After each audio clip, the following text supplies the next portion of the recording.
¿Qué tal? Buenas noches. Quiero darles la bienvenida a la sesión del día de hoy. Como saben, le corresponde al capítulo de ortopedia pediátrica presentar tema. Vamos a agradecerle también mucho a la doctora Gabriela Morales que nos permitió formar este fórum con diversos expertos que en realidad nos van a dar mucha enseñanza y nos van a aclarar muchas dudas en un tema tan complejo como es las deformidades angulares. Recordemos que la modalidad pues es presencial, sin embargo, semipresencial, perdón, sin embargo, tenemos la apertura para realizar preguntas en el módulo de preguntas y respuestas. Si tienen alguna pregunta dirigida a alguno de nuestros ponentes, por favor, aclárenlo en las preguntas y al final de las pláticas vamos a tocar cada una de las preguntas. Ahora, les voy a presentar a nuestro foro del día de hoy. Y yo estoy encargada de la coordinación, soy ortopedista pediátrica, me encuentro en el Hospital Infantil Privado Star Médica. La doctora Daniela Velázquez nos va a hablar sobre nomenclaturas y generalidades de las deformidades angulares. Ella es ortopedista pediatra también, es médico adscrito en el Hospital Shriners para Niños Ciudad de México al servicio de deformidades angulares y alargamientos óseos. El doctor Sergio Noza es un médico también ortopedista pediatra, jefe del servicio en el Instituto Roosevelt en Bogotá, Colombia, y nos va a hablar sobre cuándo observar y cuándo intervenir las deformidades angulares. Posteriormente, el doctor Harfush, creo que no necesita introducción, todos lo conocemos en México. Él está actualmente en el Centro Médico ABC y nos va a hablar también sobre el crecimiento controlado. Y finalmente, desde Sevilla, España, el doctor Javier Downey nos va a hablar sobre osteotomías y sus consecuencias. Adelante, por favor.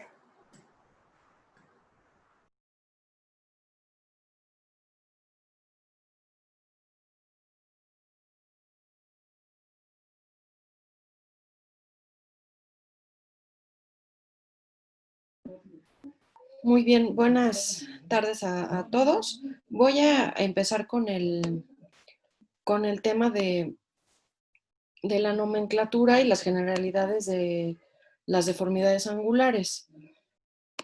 Esto eventualmente podría parecer a veces un poco repetitivo y otras veces un poco soso, pero la verdad es que en general lo que tratamos es de ser muy sistemáticos porque si hacemos todas las mediciones, proyecciones y consideraciones en las radiografías y en la relación con la cuestión clínica, pues vamos a tener un buen resultado. Primero, pues un buen diagnóstico y después buen resultado. Entonces, yo estoy en el servicio de alargamientos óseos en el Hospital Shriners. Es ahí donde hice mi formación. Y bueno, pues vamos a empezar con la definición. ¿Qué es una deformidad angular? Bueno, pues es la desviación del eje mecánico hacia un lado o hacia el otro, ¿no? Ahorita vamos a decir realmente en qué consiste la medición exacta del eje mecánico. Y bueno, debe considerarse que es una medición radiográfica. Si bien es algo que se hace en las radiografías, puede tener diversas manifestaciones clínicas. Y entonces debemos de bien poner en el papel que esto no es algo que se vea mucho o que se vea poquito, sino que más bien es algo que se mide y es algo que estamos obligados a hacer. Primero, como les decía, para establecer un diagnóstico certero y después, eventualmente, para ofrecer un tratamiento adecuado. Entonces, bueno, ¿cómo se define una alineación anormal? Pues puede definirse con una deformidad que cae por fuera de dos desviaciones estándar dentro de los rangos normales para la edad. Y esto es bien importante porque las deformidades angulares en la infancia no son estáticas. Bien, nacemos con un poco de varo, que está descrito en esta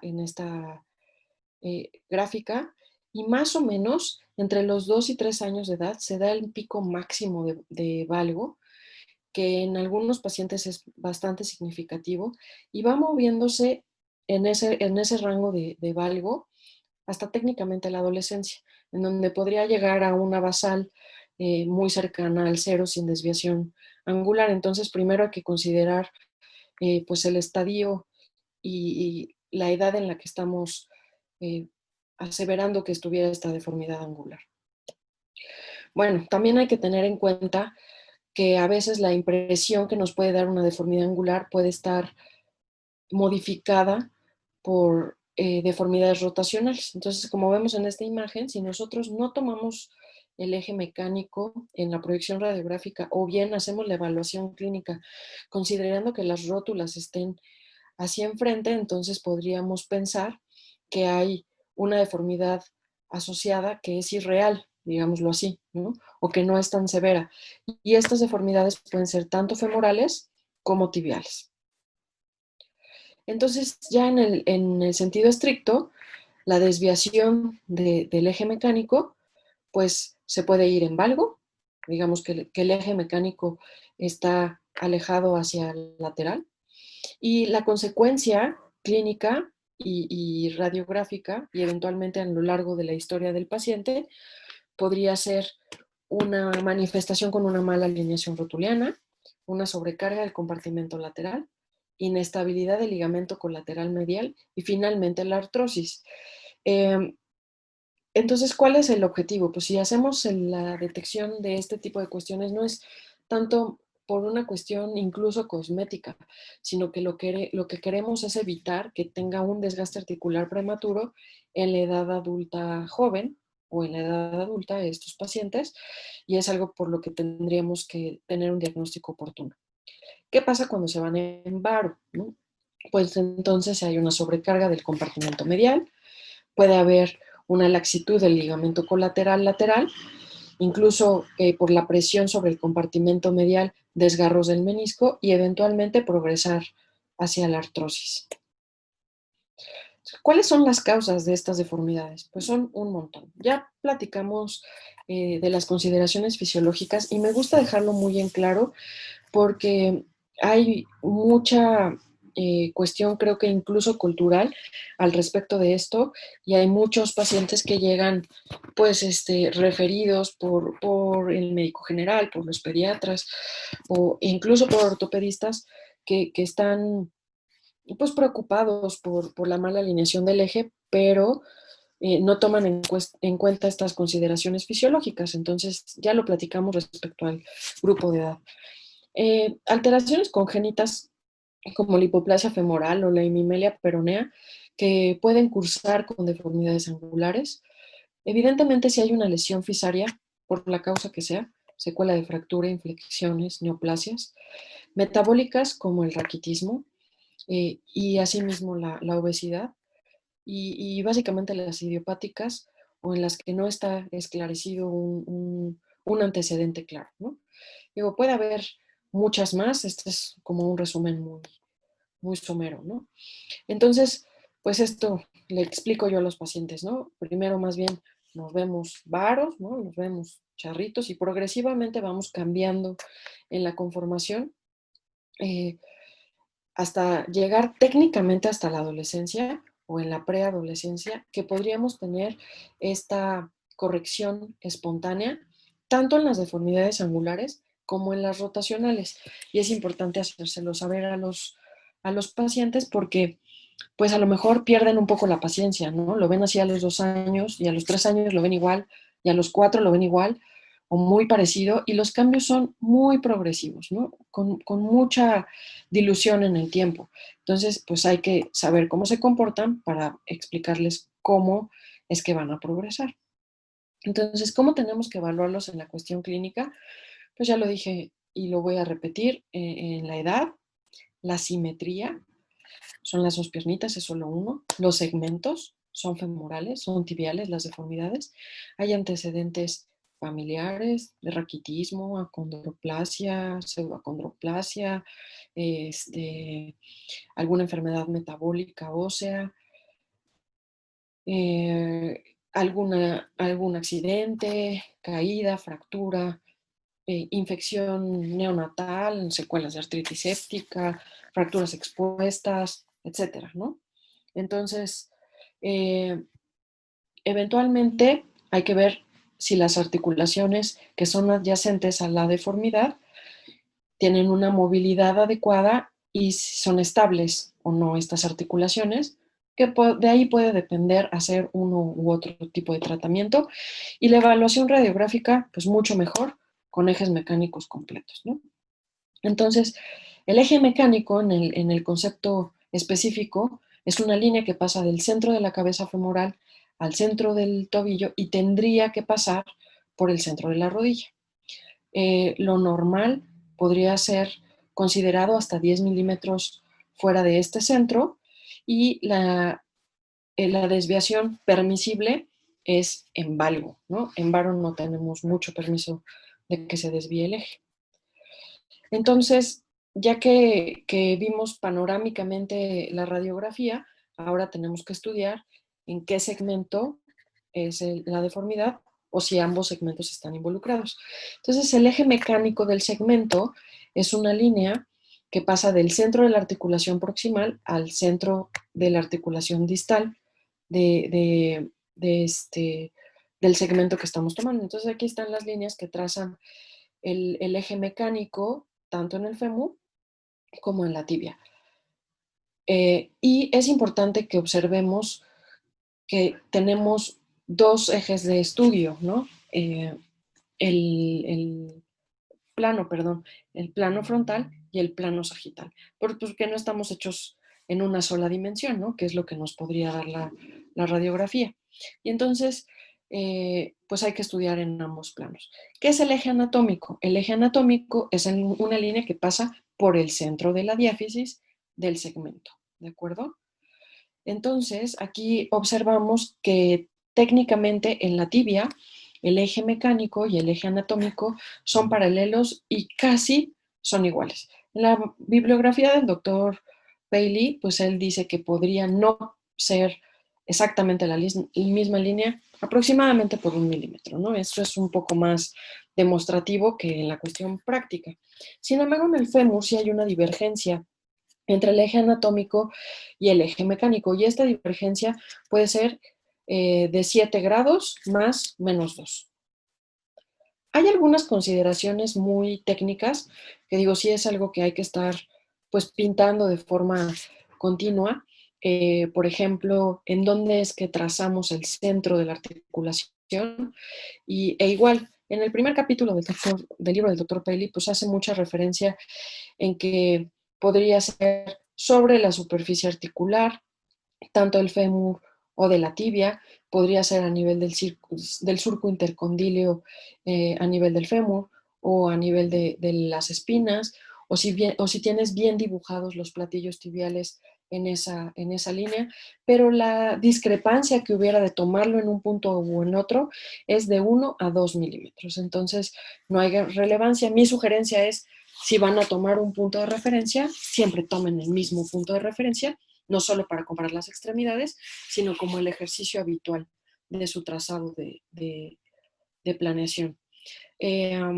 La divergencia que puede haber entre las líneas articulares tibial y femoral puede ser hasta de 2 grados. Y entonces nos encontramos con esta otra gráfica en donde medimos la orientación articular. Ya no solo estamos trabajando sobre el eje del segmento, sino la angulación normal que tuviera que tener las superficies articulares, tanto proximales como distales. Yo sé que ven un montón de números, un montón de letritas, un montón de grados, y esto eventualmente ya está a la mano, ¿no? Para que puedan tener aplicaciones en donde puedan consultar estos datos, pero lo importante es que más bien entiendan cómo es que salen todos estos conceptos, ¿no?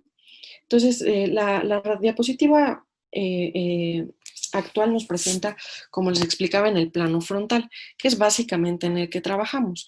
Sin embargo, les explicaba, también hay que ser prudentes en evaluar el plano sagital, y aquí, por ejemplo, la medición es más sobre el eje anatómico. Estamos hablando de, como les comentaba, el eje de la diáfisis, y entonces encontramos que, por ejemplo, en el fémur distal, el centro de la articulación está en el tercio medio de una línea que trazamos a nivel de los cóndilos, y en la tibia sobre los platillos tibiales en un quinto y en la porción proximal, y justo en la mitad en la porción distal. Entonces, bueno, ¿de qué se tratan todas estas letritas, no? O sea, yo sé que, como les digo, es como mucha información. Pues lo primero que vemos es, la primera letra significa si estamos evaluando el eje anatómico o el mecánico, si estamos hablando del ángulo que vamos a medir lateral o medial, si estamos hablando del segmento proximal o distal, si estamos hablando del fémur o de la tibia, y la siguiente letra A se refiere al ángulo, y se pone ese signo de igual y se expresa en números y grados. Entonces aquí están más o menos como calculamos los ángulos normales, ¿no? Vamos a hacer, por ejemplo, el primer ejercicio que tienen en esta imagen proximal en mano derecha, mecánico, lateral, proximal, femoral, ángulo, 90 grados. Y lo normal podría ser entre 85 y 95 grados, siendo la media de lo normal 90 grados. Les explicaba aquí la línea del eje mecánico de toda la extremidad, que se expresa como MAD, Mechanical Axis Desviation, de 10 milímetros, o que puede ser de 3 a 17. Y en el segmento, en el plano sagital, medimos nada más planos de orientación articular, y por ejemplo, vamos a hacer el ejercicio en el fémur distal, anatómico, posterior, distal, femoral, ángulo 83 grados, ¿de acuerdo? Bueno, teniendo estos conceptos básicos sobre las superficies articulares, entonces ya sabemos a dónde tenemos que trazar las líneas que nos expresan la alineación de las superficies articulares. La intersección de las líneas proximal y distal, en donde se junten en el segmento, nos van a dar el cora, que es el centro de rotación de la deformidad. Digamos que es un cora relativamente sencillo porque tiene pues un segmento proximal y un segmento distal que son muy fáciles de pintar, por decirlo así, y tienen una intersección única en un lugar en donde es muy evidente que está la deformidad del hueso. Tenemos deformidades multiapicales o multicoras, por ejemplo, en el raquitismo, que hacen estas deformidades en sable, ¿no? Y entonces, pues ahí tenemos que ir marcando las intersecciones y las bisectrices de cada segmento. Entonces, a veces te salen muchos coras, a veces salen 2 o 3 coras, y entonces decides en dónde vas a trabajar para planear la osteotomía, que esto es algo de lo que nos van a platicar después. Entonces, estas mediciones estandarizadas, pues lo que nos sirve es que podamos localizar dónde está la deformidad y entonces eventualmente saber en dónde vamos a trabajar, ¿sale? Como les decía, sé que parecen muchos números, muchas letras, no se agobien por eso, tengan su acordeón, rayen radiografías, y esto se va a ir haciendo más manejable en cada momento, ¿de acuerdo? Entonces, en un ejercicio rápido, una deformidad en valgo, pues trazamos, y ya dijimos, un eje mecánico normal, tendría que estar el ángulo mecánico entre 85 y 90 grados, y este paciente tiene 73 y 71. La divergencia entre sus ejes mecánico y anatómico es de 6 grados. Entonces, básicamente podríamos hacer otro ejercicio en tibia proximal con una deformidad en varo que tienen 63 grados y una deformidad en valgo en tibia distal, donde lo que se maneja por consenso es el ángulo lateral distal, que está en 81 grados. No olviden que todas las deformidades tienen dos planos. Entonces, la deformidad previa que lucía en valgo, que es esta radiografía, tiene esta deformidad en antecurvato, no es una secuela de una lesión fisaria por una fractura expuesta, y no debemos de perder los dos planos, olvidar que tenemos dos planos, porque hay que corregir en los dos planos, ¿de acuerdo? Y eso pues hablarán mis compañeros. Eso es todo por mi parte.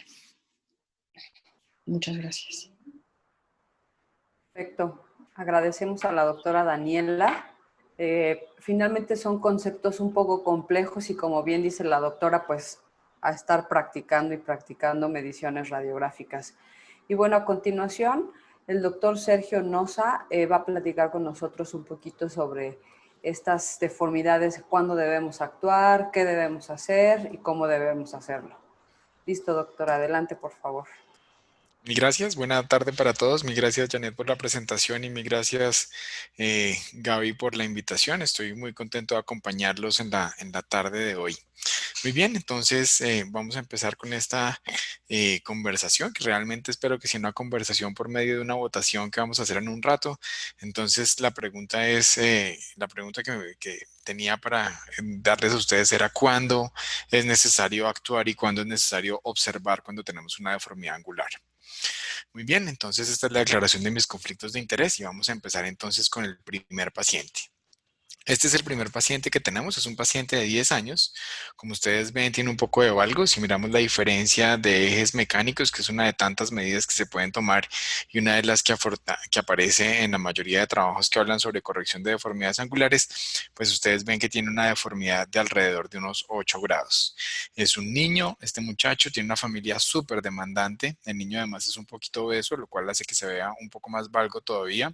Tiene un poco de bullying en el colegio y la familia de verdad era muy intensa, decimos en Colombia. Era más intensa que novia tóxica o que novio tóxico. Entonces, la primera pregunta que les tengo es, ¿qué vamos a hacer con este niño? Entonces les voy a pedir el favor que voten. Entonces les voy a iniciar la primera votación. Por favor, empiecen a votar en este momento sobre qué harían ustedes. Entonces tenemos en este momento a 115 personas en el auditorio y ya tenemos entonces un poco de discusión aquí. Eso me alegra mucho. Ya les voy a mostrar, les voy a dar en general 20 segundos para que voten las respuestas. En este momento van 18 y tenemos aproximadamente el 50% de las personas votando, pero eso es mientras vamos calentando. Eso está bien. Muy bien. Voy a terminar entonces esta votación, les voy a mostrar los resultados y se van a dar cuenta de lo interesante que estuvo esta discusión. ¿Qué tal? 33% opina que hay que hacer una fisiodesis en este instante, 30% dice yo me espero un ratico, vamos a hacer una fisiodesis luego, 36% dice no necesita tratamiento. Voy a dejar de compartirles y después vamos a volver a este caso, ¿sí? Para que ustedes vean en qué terminó. Muy bien. Entonces, la siguiente pregunta es, ¿usted qué tipo de cirujano se considera? ¿Usted se considera como si fuera un francotirador? ¿Usted se considera como si fuera una bazooka? ¿O usted se considera como si fuera un Godzilla? El Godzilla no está tan fácil de entender. Digamos que el Godzilla es el cirujano que de pronto decide esperar un poco y ver qué cosas pasan con los pacientes y a veces se le pasa un poco el tiempo. Es ese tipo de cirujanos. Entonces vamos a ver cómo estamos aquí con esta votación. Muy bien, ya tenemos que más personas están votando activamente, lo cual me alegra mucho. Voy a finalizar en este momento la votación. Ya tenemos a más del 50% y les voy a mostrar entonces qué fue lo que ustedes votaron. Casi todos, el 66% dice que se considera un francotirador. Entonces vamos a ver cómo vamos en el resto de la charla con este rollo del francotirador, del bazooka o el Godzilla. Muy bien, ya les dejé de compartir. Vamos a continuar entonces con la charla. Muy bien. ¿Cuáles son los objetivos entonces de mi presentación con ustedes? El primero es tratar de aclarar algunas indicaciones sobre cuándo esperar y por supuesto cuándo actuar, que es la contraprestación. Y la otra cosa que vamos a tratar de ver en el fondo de nuestros corazones es revisar cómo quién te estás portando. En el fondo del corazón todos sabemos cómo nos portamos. Uno se puede comportar como un francotirador, uno se puede comportar como una bazooka ocasionalmente o también como Godzilla. Vamos a ver qué es cada cosa. Para mí, francotirador, en este caso específico, era aquel tipo de cirujano que dijo, mire, yo creo que este paciente no sé cómo se va a comportar, tiene un valgo que es incómodo para la familia, que es incómodo para el paciente, el MAD está en el límite para operarlo, vamos a ver qué pasa con ese paciente y vamos a ir a una fisiodesis luego. El de la bazooka es fisiodesis ya, es hagámosle de una vez a este paciente porque tengo las herramientas para corregirlo, porque estoy seguro que si lo opero le va a ir bien, tiene una familia difícil, una familia tóxica, así como ese novio tóxico de la universidad que todos tuvimos, así, tal cual, ¿sí? O también existe el que dice, mire, de pronto ese paciente mejor no lo trate, tiene una familia cansona, nunca va a estar contento con nada, mejor espérese, no necesita tratamiento. Vamos a ver un poco más sobre esto. ¿Qué hace el ortopedista infantil en general? El ortopedista infantil en general es un tipo que entrenamos para enderezar, por definición. Entonces, orto en general quiere decir derecho de entrada. Y pues nosotros tratamos niños. ¿Qué queremos entonces al final básicamente de nuestra consulta y de los pacientes que están con nosotros? Básicamente queremos tener niños derechos. Y pedia realmente, esto es una cosa ahí como de cultura general, no hace referencia a la parte pediátrica, sino hace referencia a educación y de ahí viene en términos griegos, digamos, la definición de ortopedia. ¿Qué elementos tenemos que considerar cuando vamos a definir si vamos a operar a un paciente ya o si vamos a esperar? El primero es la normalidad, que ya nos lo mostraron y está súper bien eso. El segundo son los posibles métodos de corrección, que tenemos un montón de posibles métodos. Podemos, pues digamos, métodos de corrección de crecimiento guiado. Nos van a hablar más tarde de osteotomías. Sí, también la velocidad de corrección es una cosa que hay que considerar y voy a hacer un poco de énfasis en eso. También un poco sobre los métodos de cálculo actual, es decir, cómo puedo saber yo cuál es el momento idóneo para tratar de hacer una corrección. Vamos a hablar también un poquito sobre el efecto de rebote, porque desafortunadamente en la literatura no hay mayor cosa al respecto. Y finalmente vamos a hablar sobre el paciente o la personalidad de cada deformidad. Muy bien. Velocidad de corrección, vamos a empezar entonces por acá, vamos a empezar entonces con la velocidad de corrección de los adolescentes. La velocidad de corrección de los adolescentes, entonces teniendo en cuenta el ángulo mecánico femorotibial, este es un artículo de un coterráneo de ustedes, del doctor Pablo Castañeda, entonces él dice que en general en la corrección en este ángulo la tibia corrige más o menos 5.5 grados por año y 6.7 grados el fémur distal. Yo únicamente me voy a enfocar en la parte de la rodilla, no voy a hablarles ni de fémur proximal ni de fémur distal, ni alus valgus corregido por fisiodesis, ni nada de esas cosas. Entonces, en mes, si llevamos esto al mes, él dice que más o menos en adolescentes la tibia corrige 0.45 grados por mes y el fémur 0.55. Si nos vamos a la preadolescencia, niños de más o menos 11.6 años, cambian un poco las cosas. Este es un estudio con bandas de tensión. El anterior también fue con bandas de tensión. Les cuento eso porque es diferente cuando hablamos de técnica de corrección con bandas de tensión o con tornillos transepificiarios. Ya les voy a mostrar por qué. Entonces en este trabajo dicen, mire, la tibia más o menos la velocidad es parecida, es de 0.5, pero el fémur es un poquito más rápido, el fémur va a 0.7. En niños más chiquitos, en este trabajo, que es un trabajo del doctor Jing Ding, ¿sí? Y con niños realmente muy chiquitos, fíjense, 6.3 años en promedio para iniciar corrección, encontraron que la corrección era mucho más rápida, tibia 15.1 grados por año y fémur 8.4 grados por año. ¿Eso qué quiere decir? Pues que los niños en general, si son chiquitos, pues corrigen más rápido, lo cual tiene algo de sentido si empezamos en que esos niños tienen un potencial de crecimiento mayor y están en crecimiento constante. Mientras que en la etapa de preadolescencia, antes del disparo, digamos, de crecimiento, hay un poco de periodo un poco latente, como ya les voy a mostrar más adelante.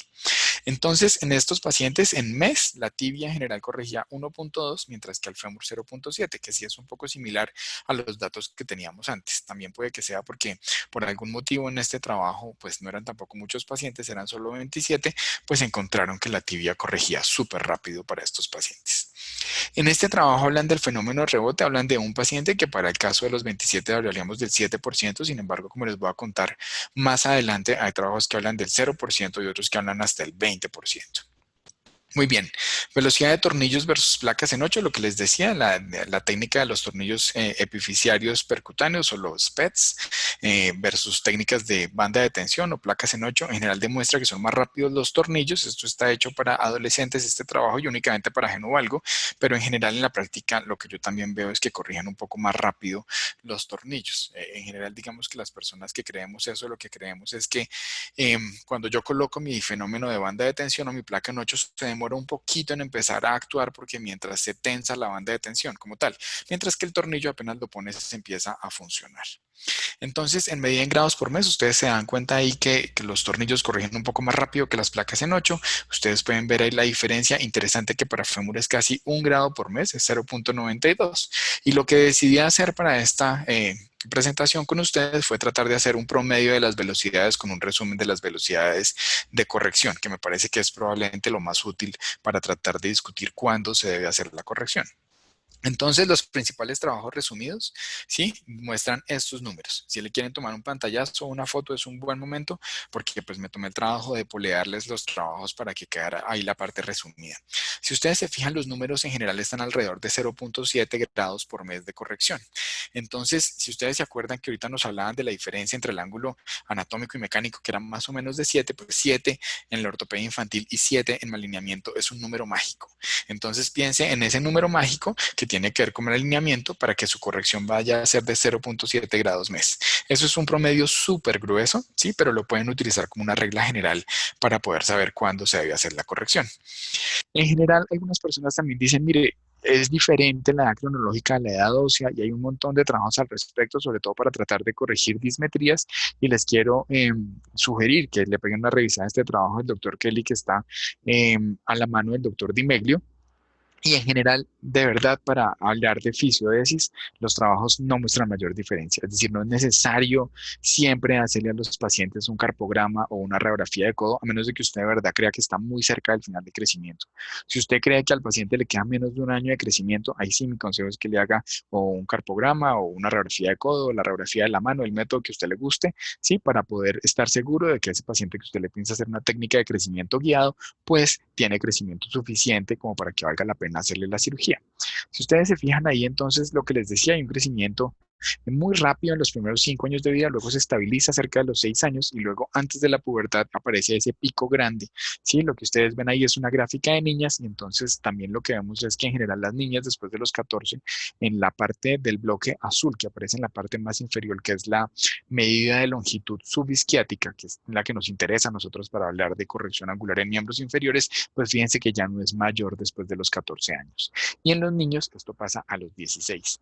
¿Eso qué viene? A que si ustedes están pensando en hacerle una corrección angular con una técnica de crecimiento guiado a un paciente de 14 que sea femenino o de 16 que sea masculino, probablemente estén perdiendo el tiempo.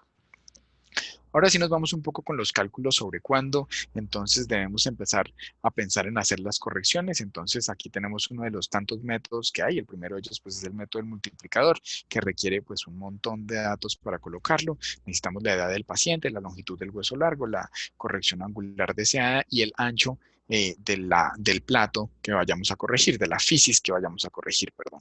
Entonces uno coge todos esos datos y los mete en una fórmula que es un poquito complicada, no es nada tampoco del otro mundo, pero ahí está la fórmula, tiene que ver por supuesto con las constantes de crecimiento de multiplicador y entonces en principio pues eso debería funcionar. Vamos a ver si funciona o no. La respuesta es realmente no. Hay un estudio al respecto y pues yo estuve un tiempo con el doctor Paley rotando con él, uno de los fellows lo hice con él y realmente él mismo dice que no funciona. Entonces para las personas que utilizan el método de Paley para saber cuándo realizar la fisiodesis, mi consejo es no lo haga.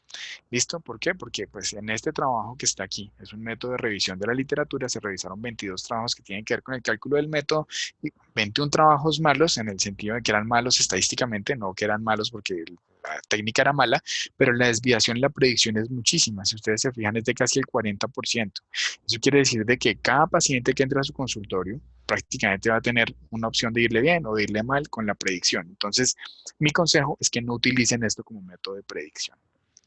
Hay otra forma de hacer la predicción que es muchísimo más vieja, que es la del método de Bowen. Sin embargo, en general también los trabajos dicen que no sirve. ¿Por qué? Porque se queda corto más o menos en el 60% de los pacientes.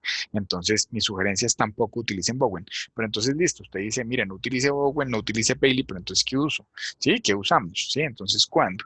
Entonces, hay algunos trabajos que tratan de llegar a eso. Este es probablemente mi trabajo favorito para hablar al respecto. Es un trabajo del doctor Hadi El Tayebi, espero estarlo pronunciando bien, es un trabajo reciente, es un trabajo del JPO del 2019, perdón, y él dice, mire, escoja el método que usted quiera, pero váyase por lo menos 2 o 4 meses antes de los cálculos de los métodos y probablemente con eso va a estar en una zona segura para no tener problemas con su corrección.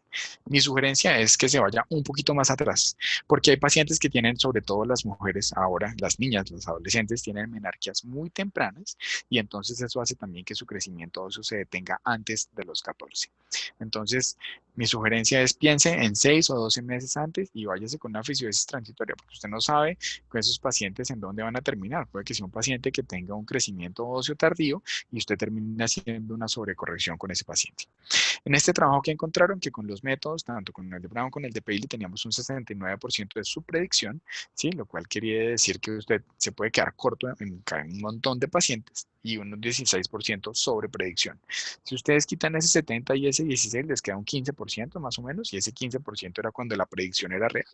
¿Eso qué quiere decir? Que realmente no hagan métodos grandísimos, pues ni se rompan la cabeza tratando de saber en qué momento es el ideal con la fórmula de Bowen y con la de Paley, sino traten de utilizar una cifra un poco más gruesa, ¿sí? Para poder saber cuándo hacerlo. Bien, ahora vamos entonces al paciente. Entonces, en el paciente, ¿qué tenemos que tener en cuenta? La etiología del problema, es decir, por qué el paciente está torcido. ¿Es un paciente que estaba derecho y se torció por un accidente? ¿Es un paciente que tuvo una infección y tuvo una lesión fisaria?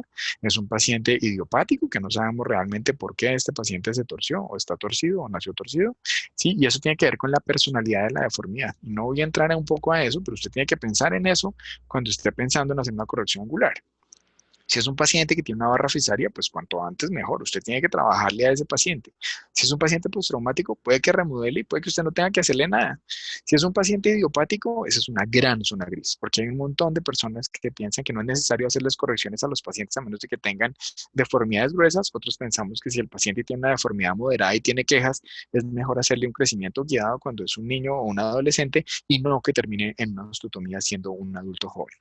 Y eso tiene que ver con una cosa que yo llamo la acción conjunta. Acción conjunta es tratar de llegar en el momento perfecto. Así como ese niño que parece que le hubiera soltado esa ave del cielo para llegar a los brazos de su padre, eso tiene que ver con el momento perfecto. ¿Sí?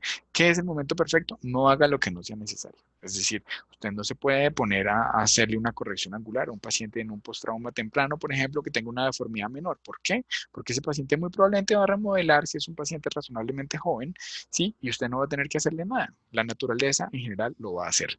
Si usted lo hace muy temprano, puede que tenga problemas. ¿Por qué problemas? Porque usted va a tener una corrección muy rápida, va a tener una familia contenta, pero usted se la va a jugar a que el paciente haga o no un fenómeno de rebote.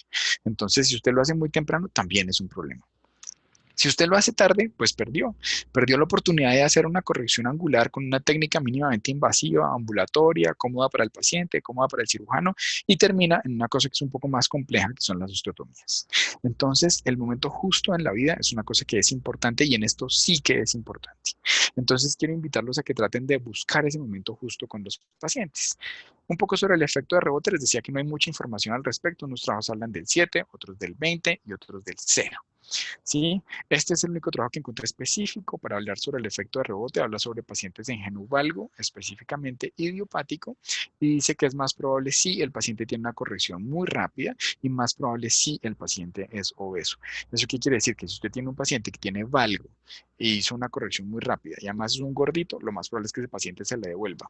Y en ese paciente, en este momento, creo que es el único paciente que valdría la pena de pronto pensar en sobrecorregir un poquito. De resto, mi consejo es que no sobrecorrija. ¿Por qué no sobrecorrige? Porque según estos números que le estoy presentando, el 80% le van a quedar sobrecorregidos al final. Y usted no quiere pacientes sobrecorregidos, usted quiere pacientes derechos.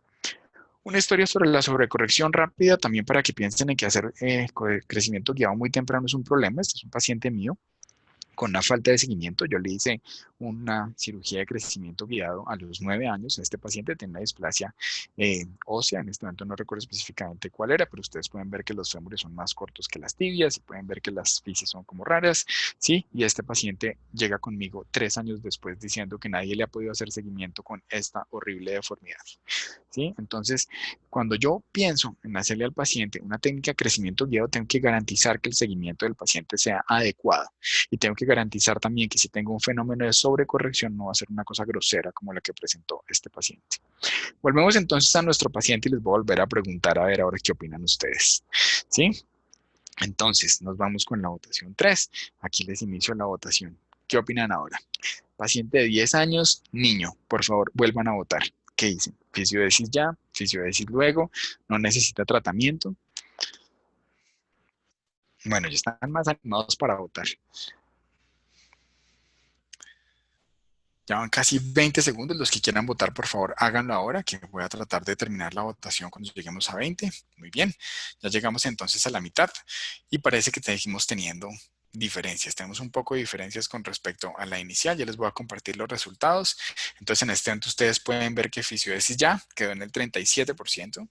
Fisiodesis luego quedó ganando. Recuerden que antes no ganaba fisiodesis luego en el 41% y no necesité tratamiento, también bajó un poco al 23%. Voy a dejarles de compartir entonces y les voy a seguir contando qué pasó con este paciente.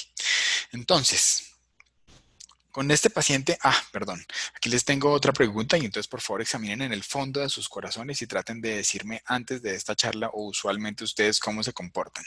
Ustedes me decían al principio que casi todos decían que eran francotiradores. Vamos a ver si de vez en cuando eso cambia o vamos a ver si definitivamente no cambia.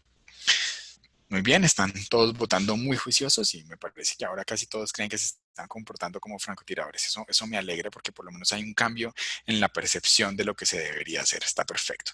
Listo. Me alegra mucho esto. Voy a compartirles el resultado de la votación. Creo que esto era lo que yo esperaba realmente con la charla. Me gustó mucho. Y es tratar de pensar que el francotirador y el de la fisiodesis a tiempo es a lo que nosotros tenemos que tratar de pasarnos. Perfecto. Pero les voy a contar qué pasó con este paciente ahora sí. Listo, muy bien. Entonces, con mi paciente, familia muy demandante, más que novia tóxica. Listo, muy bien. Yo me comporté como una bazuca. Esto fue hace muchos años. Yo creía que los pacientes tocaba operarlos inmediatamente y me comporté como una bazuca. Le hice una técnica de crecimiento con un tornillo epifisiario percutáneo a los 11 años, se lo quité a los 12 años, era un niño, creció hasta los 16 y lo que ustedes ven ahí es la última radiografía que tengo de ese paciente a los 15 años con 3 años de seguimiento, donde se ve que la pierna del lado derecho está bien, pero la del lado izquierdo tiene un poco de valgo. Sí, tiene un valgo leve en el lado izquierdo. Si a este paciente le hubiera hecho la misma técnica de los tornillos percutáneos y lo hubiera hecho un poco más tardía, puede que de pronto me hubieran quedado los dos ejes perfectos. Porque cuando le quité los tornillos, que es la imagen que ustedes ven en la mitad, tenía los ejes perfectos. De pronto, entonces, con este paciente lo que pasó fue que y muy temprano lo operé. Otro paciente, este es un paciente de 16 años, un niño, un buen paciente, seguido extrainstitucionalmente. Para mi gusto se les pasó un poco, un paciente que llega con quejas de molestias en el compartimento lateral, un paciente que le encanta jugar fútbol y siente que después que juega, pues siente como si tuviera sobrecarga en la parte lateral de la rodilla, no ha tenido todavía lesiones meniscales, decidimos entonces hacerle una osteotomía varizante. Y en este paciente me parece que nos portamos un poco como Godzilla, íbamos ahí lentos y pesados y debemos haber sido un poco más dinámicos, debemos haberle hecho una corrección a este paciente, hubiera quedado súper contento, no hubiera sido tan agresiva la cirugía. Sí, este paciente tuvo una rehabilitación fantástica y estaba jugando fútbol a los 3 meses, pero con un crecimiento guiado no había tenido que dejar de jugar sino un par de semanas, había sido mucho mejor. Bien, entonces para llevar a casa, en general mi consejo principal es pórtese como el francotirador. El fenómeno de rebote es real y por eso les sugiero no irse muy temprano. No solucionen nada que la naturaleza vaya a solucionar. ¿Por qué? Porque yo siempre creo que la naturaleza lo hace mejor que nosotros y espere y calcule el mejor momento. Mi consejo es acuérdense del 0,7 grados por mes. Es un número súper grueso, pero les puede ayudar a tomar una decisión razonable. Y después de eso, inicie 6 o 12 meses antes por si acaso. Bueno, muy bien, muchas gracias. Si tienen alguna pregunta para el final quedó pendiente, ya dejo de compartir para que puedan seguir. Excelente plática, doctor. Le agradecemos mucho la presentación. Estuvo bastante entretenida. Y bueno, a continuación les presento al doctor Harfush, que va a meterse un poquito en esa parte del crecimiento controlado. Adelante, doctor. Gracias. Gracias. Déjame compartir.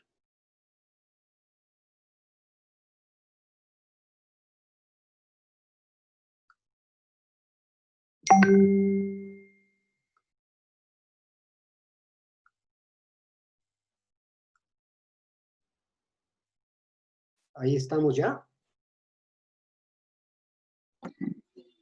Sí, doctor. Sí, doctor. Espérame, es que no me veo yo.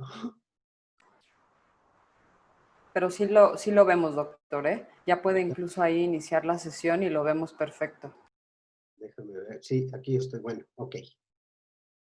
Perfecto. Ahí estamos, ¿verdad? Sí, doctor, adelante. Okay. Bueno, muchas gracias por la invitación a participar con ustedes. Pláticas muy interesantes, tanto de la doctora Velázquez como del doctor Noza. Vamos a completar un poquito el concepto de crecimiento guiado. También me voy a basar más en tratamiento de deformidades a nivel de la rodilla en el plano coronal. Es un poquito complicado a veces tratar de entender dónde está la deformidad y antes de decidir un tratamiento, tenemos que identificar en dónde se encuentra la deformidad. Parte de lo que decía la doctora Velázquez es la identificación en los dos planos, tanto en el plano coronal como en el sagital, para saber en qué posición vamos a poner el método que vayamos a utilizar para la corrección de la deformidad. Tenemos que pensar que existe un plano oblicuo, y principalmente en las extremidades inferiores y en edades tempranas, muchas veces los varos son más representados por una torsión tibial interna que por un varo en realidad.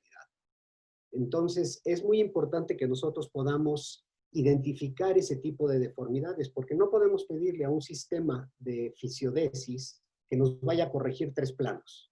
Tenemos que ver cuál es el plano que queremos corregir y en ese plano actuar. En esta imagen se ve claramente una torsión tibial interna donde la rodilla ve hacia arriba y el pie tiene 20 a 30 grados de rotación interna. Obviamente, también tenemos que pensar la edad en la que estamos viendo al paciente, la presencia de una serie de deformidades fisiológicas que encontramos durante el crecimiento en los niños, como son los varos, valgos y las rotaciones, que son generalmente deformidades que van a corregir solamente con el crecimiento. Y vuelvo a repetir, la deformidad angular, vamos a ver varos y valgos. En las deformidades asociadas en el plano sagital vamos a ver deformidades anteriores y posteriores. Y obviamente en el plano oblicuo, las deformidades rotacionales. El nombre de epifisiodesis o hemiepifisiodesis se refiere a correcciones o de discrepancias con epifisiodesis completas o de corrección de deformidades con hemiepifisiodesis. En Latinoamérica es muy común encontrar el nombre de fisiodesis porque es el segmento que se está tratando, o hemifisiodesis. Hay muchas formas de llamar esto: crecimiento guiado, arresto de la fisis, o inhibición de crecimiento, o modulación de crecimiento. A final de cuentas estamos hablando de lo mismo. Yo creo que vale la pena marcar dos cualidades de este tipo de tratamientos. Primero, que es una cirugía mínima invasiva, a diferencia de osteotomías o de fijaciones externas. Y segundo, que un buen tratamiento a un buen tiempo va a reducir o inclusive a evitar cirugías mayores en niños ya con esqueletos maduros. La etiología no voy a ahondar más, ya lo platicó el doctor Noza. Tenemos desde idiopáticas, metabólicas, trauma, hueso patológico, infección y lo que ustedes quieran.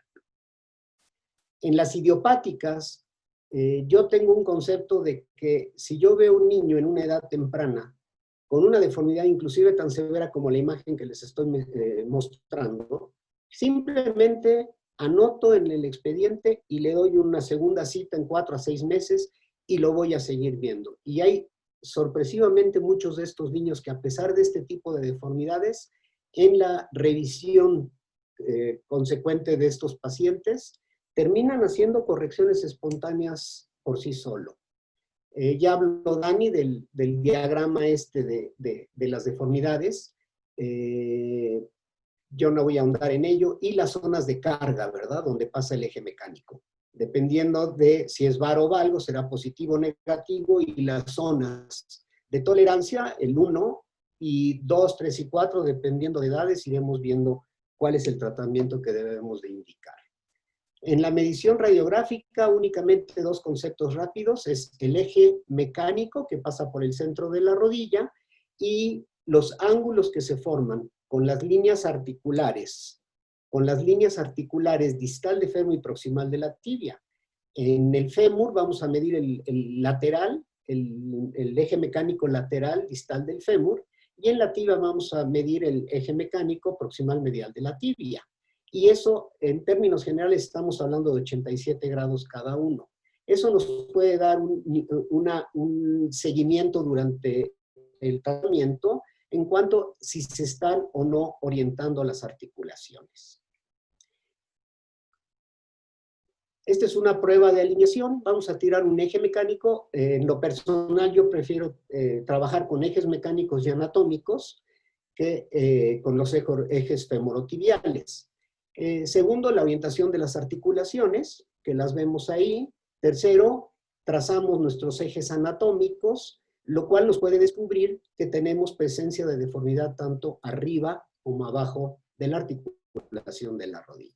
Entonces nos puede indicar el tratamiento a dónde lo vamos a dirigir. Si tenemos únicamente un centro de rotación en un segmento, pues dirigimos al segmento que vamos a tratar. De otro modo, pues en este caso ameritaría un tratamiento medial distal del fémur y proximal medial de la tibia. Si estamos hablando de corrección de la deformidad angular en extremidades inferiores en los niños, normalmente pues pensábamos en osteotomías o en fisiodesis permanentes. Con el advenimiento de varios tipos de sistemas salió el crecimiento guiado. Yo diría temporal. Este tratamiento es un tratamiento muy noble siempre y cuando sigamos lo que vimos en la plática pasada. Sigamos buenas indicaciones, buenos tiempos, buen seguimiento y generalmente vamos a llegar a buenos resultados. Podemos empezar con las grapas de Blount. Posteriormente vinieron los tornillos transficiarios que describió Metazo. Luego vino la placa en 8, que vino a cambiar totalmente el concepto. ¿Por qué?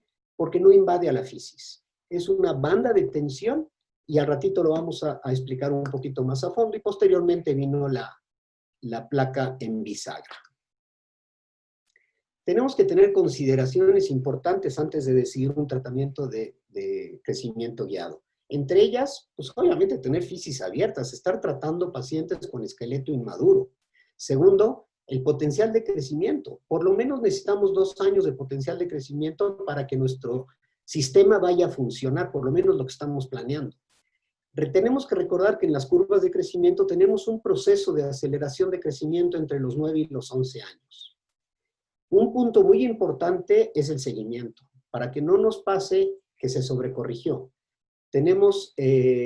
Clínicamente podemos seguir a un paciente con distancias intercondilares o distancias intermalulares, dependiendo si estamos tratando varos o valgos, y con radiografías de eje mecánico, en el cual podemos ver la distancia del eje mecánico con el centro de la rodilla, y lo podemos ir anotando, que se mide en milímetros, y la orientación de las articulaciones, que nos puede dar una progresión hacia normalidad. Un concepto muy importante, y aquí vale la pena hacer el hincapié que decía el doctor Noza, es el rebote.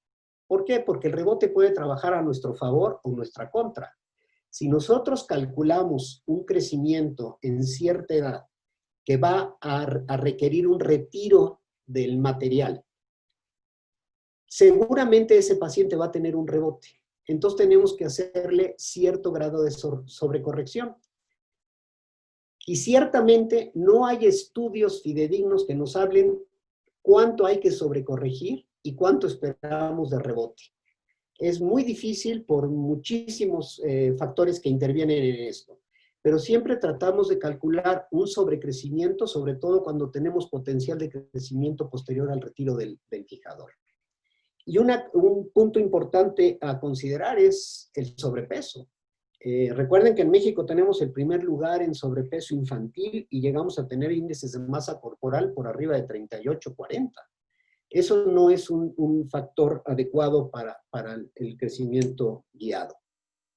Haciendo un poquito de historia en el tratamiento, probablemente los primeros intentos que se hicieron fue esta cirugía que se llama de Femister, que es un método definitivo, el cual consistía en una resección en varias formas. Esto es un rectángulo, invertirlo y ponerlo, y con lo cual se formaban puentes óseos. Y lo mismo, había que hacer un tiempo exacto, porque si estábamos tratando, generalmente esto se trataba para discrepancias, si estaban tratando discrepancias, tenían que hacer un timing muy certero para evitar que hubiera discrepancia en la longitud al final del crecimiento. Entonces los resultados que obtenían eran resultados insuficientes o simplemente sobrecorrecciones.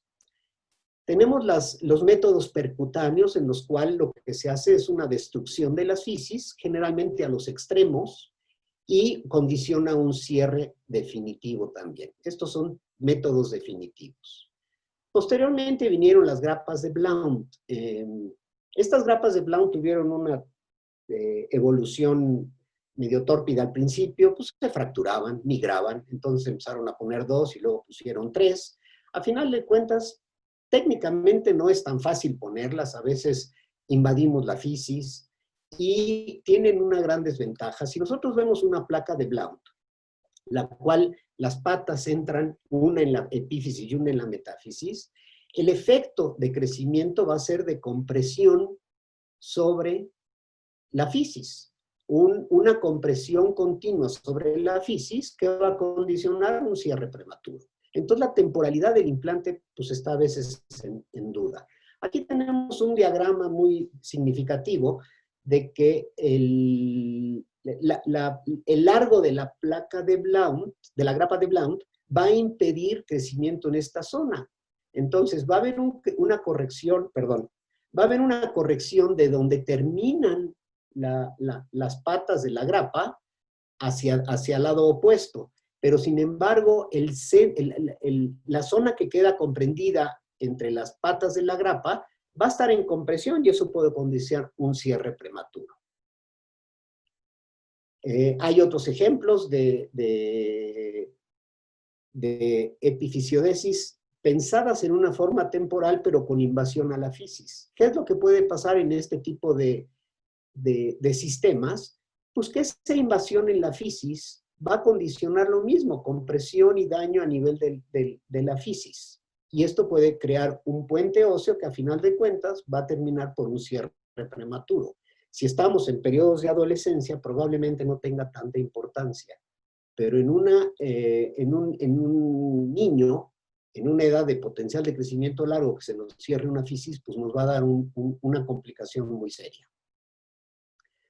Finalmente aparece la banda de tensión, que es el primer diseño lo realizó Peter Stevens, que es una banda de tensión, son tornillos con ángulo móvil sobre la placa, llegan a girar hasta 30 grados, tiene un nivel muy bajo de complicaciones, sin embargo tiene una debilidad y es los tornillos canulados.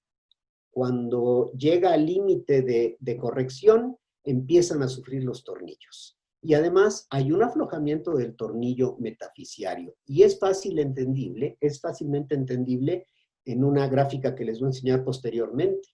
Después, en 2006, aparece la placa bisagra, lo cual permite una mejor conformación de la placa sobre la anatomía del hueso que estamos tratando. Y eso evita ese sufrimiento sobre el tornillo metafisiario. Además de que son tornillos rígidos. Si vemos un diagrama de la placa en 8, básicamente este es el sistema, que sería muy parecido a una grapa de Blount. La única diferencia es que cuando ejerza efecto de estrés, lo va a sostener la placa, no la fisis. Aquí en un diagrama podemos ver en la primera imagen una placa puesta y el momento de la corrección observamos cómo toda la fisis actúa, no hay una compresión sobre la fisis durante el proceso de crecimiento. Pero ¿qué es lo que pasa? Al ir corrigiendo, una placa rígida sobre la zona metafisiaria va a ser una especie de fulcro. Va a ser un pull-out del tornillo metafisiario, es un tornillo canulado, que no tiene la resistencia necesaria, y es donde presentamos la principal causa de falla del sistema.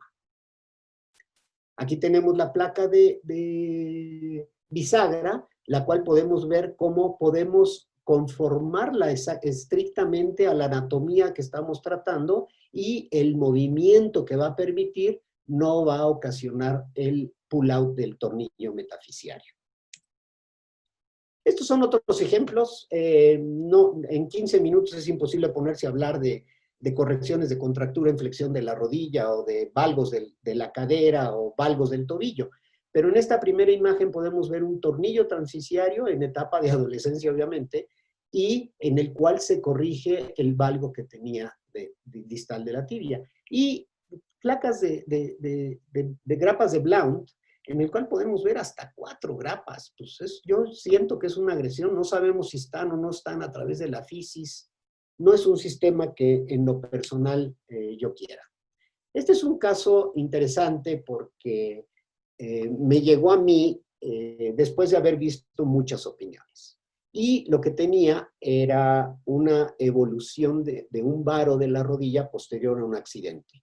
El niño tuvo una caída de cierta altura, cogió unos 6, 7 días y después empezó a evolucionar, pero la mamá notó la desviación en varo de la rodilla.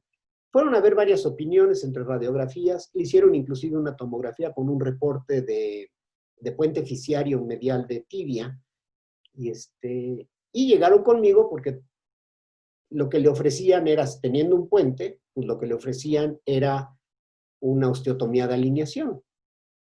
El problema es que tenía 8 años de edad. Entonces, pues yo les comenté que en mi opinión, aunque se describiera un puente óseo en la fisis de la tibia, yo intentaría ponerle una placa bisagra y ver con el crecimiento cómo funcionaba. No prometía que fuera a alinearse, pero por lo menos no se deformaría más. Y podríamos ir observando periódicamente qué evolución tendríamos. Entonces, la primera radiografía es básicamente cuando lo vi la primera vez, tomé un nuevo control, vemos que hay un aumento de distancia del eje mecánico y vamos creciendo en edad hasta que decido ponerle una placa bisagra. Con la placa bisagra tardó mucho en iniciar la corrección y aquí es una evolución de cómo va mejorando. Podemos ver, primero está en una zona 4, pasa a una zona 3 y se sobrecorrige. Podemos ver el eje por el lado lateral del centro de la rodilla y posteriormente al retiro hay un rebote a favor y lo tengo al centro de la rodilla.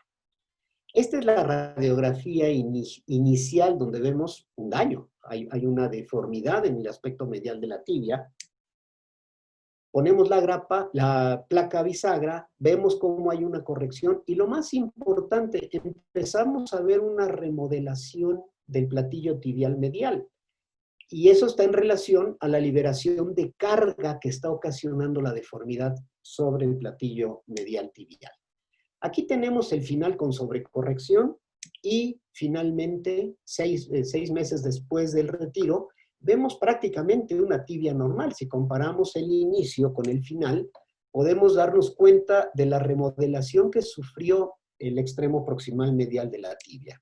En una tabla de tiempo podemos ver a los 8 años, 10 meses, que fue preoperatorio, a los 9 años, 10 meses, y después 2 años de seguimiento, hasta un seguimiento de 36 meses, perdón, 6 meses después del retiro, y prácticamente lo tengo alineado. Prácticamente el eje está central, un buen resultado, en el cual nos demuestra la importancia de siempre sobrecorregir un poquito.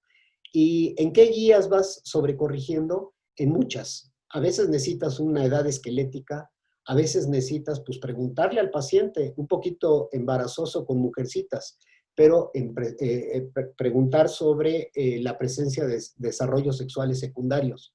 ¿Por qué? Porque entre edad ósea, desarrollo sexual secundario, nos podemos dar una idea si necesitamos o no sobrecorregir. Entonces, como conclusión, la banda de tensión es un método relativamente fácil. Si seguimos las instrucciones, es como una receta de cocina, siempre y cuando sigamos las instrucciones.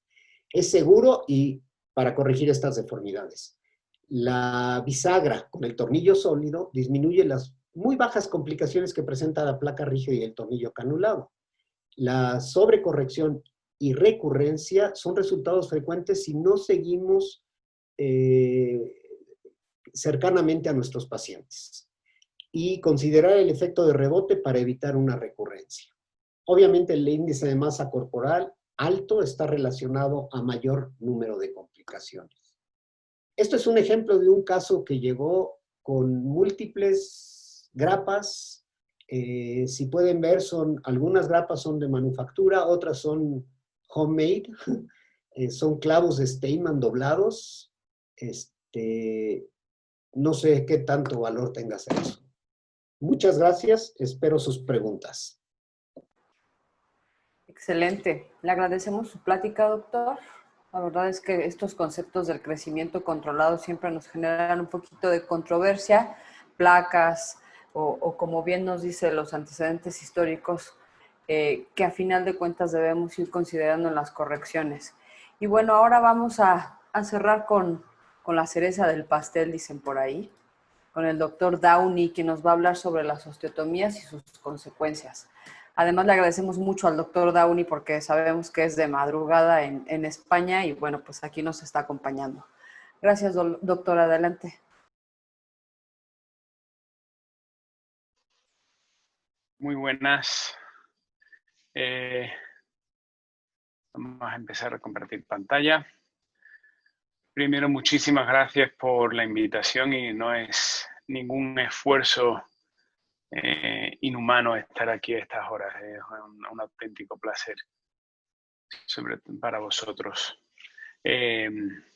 Agradecerles a todos, a la Sociedad Mexicana de Ortopedia Pediátrica que me haya invitado para dar esta charla. Pues como cualquier entrenador de fútbol, de baloncesto, ellos diseñan jugadas, diseñan estrategias para ganar el partido, porque si no tienes un plan vas a fracasar, ¿vale? Pues eso también se puede aplicar para nosotros, ¿no? No puedes entrar en quirófano sin tener un plan y sin saber lo que vas a hacer.